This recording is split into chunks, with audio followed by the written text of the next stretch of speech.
When we first met, I was working at a coffee shop and freelancing. And freelancing was going better and better. I was doing better and better as a freelance director.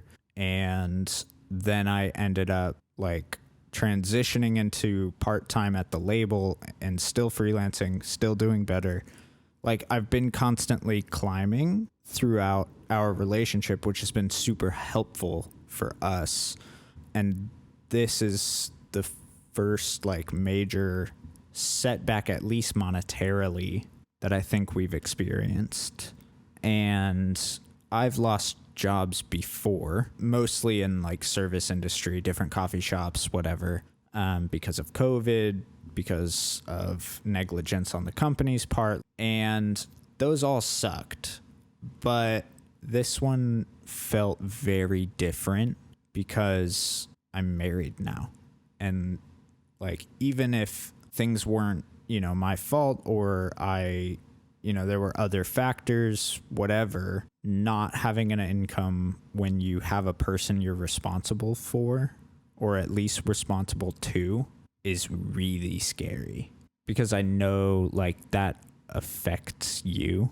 And previously, like, it didn't matter what, if I lost a job, I could survive in my car if I needed. But like, that's not an option with you. It's not an option to like not contribute because we are together 100%, like we're one person. So I don't know. I think that contributed a lot to the emotions that I felt this week.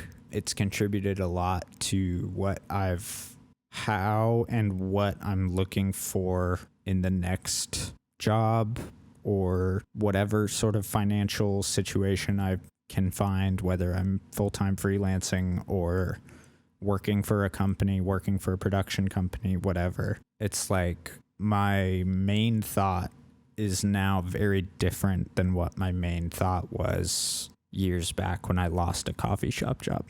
Yeah. Yeah. I don't know. It's a weird thing to navigate. Yeah. And it's like everything we've dealt with in the past year. It's kind of out of pocket stuff that there's no rule book on like how to navigate it. Yeah. And it's also like there's no set solution. Like we still don't know what's gonna come of it, and like we still don't really know how we're gonna navigate it if things don't move quickly and like if we don't find something quickly. Yep. So it's just like there's no, like you said, there's no rule book, there's no like roadmap, and we don't know really what's happening. And I think that's always especially for me at least, like not knowing what's happening.